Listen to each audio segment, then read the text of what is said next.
So hello everyone, welcome back to my Durga Puja special blog. তো এই ব্লগটা হচ্ছে সপ্তমীর দিন আমরা যাচ্ছিলাম কোচবিহারে ঘুরতে। ভাবছো তো ব্যাগপত্র নিয়ে কেন যাচ্ছি? তাহলে ব্লগটা পুরোটা দেখো, অবশ্যই বুঝতে পারবে। আমরা প্ল্যান করেছিলাম যে আমরা একদিন কোচবিহারে স্টে করে তারপরে কিন্তু ঘুরবো। সেই মতোই আমরা বাড়ি থেকে তাড়াতাড়ি বেরিয়ে পড়ি। আর আমরা যাচ্ছি কিন্তু ট্রেনে করে, যেহেতু বাসে করে গেলে অনেকটাই জার্নি হয়ে যাবে, তাই আমরা প্ল্যান করলাম আমরা ট্রেনে করে যাব। সবার প্রথমে আমরা চলে আসি কামাখ্যাগুড়ি স্টেশনে, আর এখান থেকেই আমরা ট্রেনে করে চলে যাই একেবারে কোচবিহার স্টেশনে।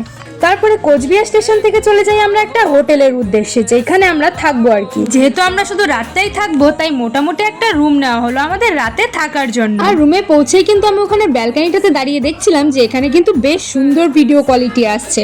আর তোমরা কিন্তু আমার এই ব্লগটা পুরোটা দেখবে, কারণ এই ব্লগেই কিন্তু আমি আপলোড করছি যে আমি কিভাবে কোচবিহারটা ঘুরলাম, কেমন ঘুরলাম, সবটাই কিন্তু তোমাদেরকে আমি এই ব্লগে বলবো। আর প্যান্ডেলগুলোও দেখিয়ে দেওয়ার চেষ্টা করবো। তো রুমে গিয়ে একটু ফ্রেশ হয়ে আমরা বেরিয়ে পড়ি কিছু খাওয়া দাওয়া করার জন্য। আমরা চলে আসি একটা ভাতের হোটেলে, আর দুপুরের খাওয়া দাওয়াটা কিন্তু আমরা করে নিই। তারপরে রুমে এসে বুনুকে একটু ঘুম পাড়িয়ে দিলাম, যাতে রাতের বেলা ঘুরতে ওর কোনো প্রবলেম না হয়, যাতে ওর ঘুম না পায়। তারপরে সন্ধ্যাবেলা আমরা সবাই বসে পড়ি কিন্তু রেডি হতে, কারণ আমাদের ঘুরতে বেরোতে হবে। আর তোমরা কেমন পুজো ঘুরলে আমাকে কিন্তু অবশ্যই কমেন্ট করে জানাবে। আর সবাই কমেন্ট বক্সে একটা করে ছবি দিয়ে দিও তোমরা কেমন পুজোতে ঘুরলে, আমি কিন্তু অবশ্যই দেখবো। আর এই ব্লগটা কোচবিহার থেকে কারা দেখছো তারাও কিন্তু কমেন্ট করে বলে দিও। আর এখানে সবাই রেডি হয়ে পড়ছিল, কাকা রেডি না হয়ে মাথার মধ্যে বুনুর ক্লিপ লাগিয়ে বসে আছে দেখো। তো এখানে আমি আর মাসি কিন্তু রেডি হয়ে পড়েছি বেরোনোর জন্য, বাকিরাও পুরোপুরি রেডি। এখন আমাদের শুধু বেরোনোর অপেক্ষা।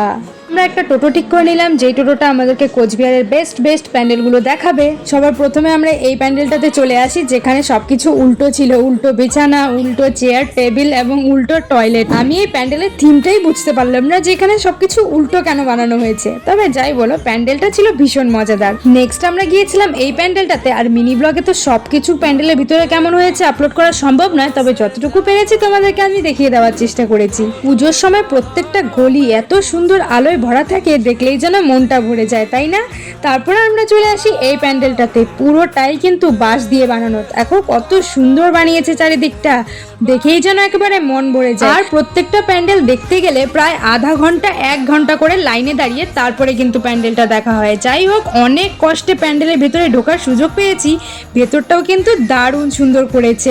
এত গরম লাগছিল ভিড়ে লাইনে দাঁড়িয়ে, তাই আমরা চলে গেলাম কিন্তু আখের রস খেতে। আর বুনুকে দেখো, ও গাড়িতে ওঠার জন্য এখানে বায়না করছিল। নেক্সট আমরা চলে আসি এই প্যান্ডেলটাতে। আমার কিন্তু এই প্যান্ডেলটার বেস্ট লেগেছে, দারুণ করেছে থিমটা, দেখেই যেন একেবারে মন ভরে যায়। আর গানগুলোও কিন্তু দারুণ দিয়েছিল এখানে।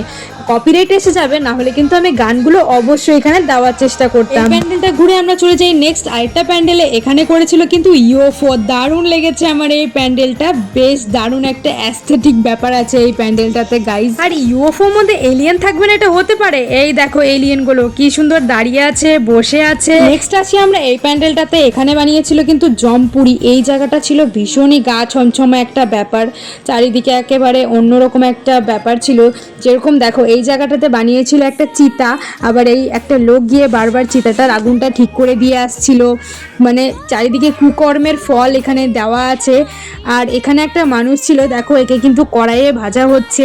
মানে এই জায়গাটাতে ঢুকলে তোমার একেবারে গা ছমছম করবে, এমন একটা ব্যাপার ছিল। এই প্যান্ডেলের পাশেই করেছিল কিন্তু স্বর্গপুরী। এখানে ছিল চারিদিকে স্বর্গের একটা দৃশ্য, খুব সুন্দর একটা থিম, দারুণ লেগেছে আমার, ভীষণ ভালো লেগেছে। রথ বানিয়েছিল, তারপরে এখানে ছিল সুকর্মের ফল পরি হয়ে উড়ে যাচ্ছে, এমন টাইপ কিছু একটা। তো এই কটা প্যান্ডেল দেখতে দেখতেই যে আমাদের কতটা বেলা কেটে গেছে তোমাদেরকে আমি বলে বোঝাতে পারবো না। কারণ প্রত্যেকটা প্যান্ডেলে এত ভিড়, বলেইছিলাম যে প্রত্যেকটা প্যান্ডেলে প্রায় 1 থেকে 1.5 ঘন্টার টাইম আমাদের প্যান্ডেলের বাইরেই কেটে যাচ্ছিল।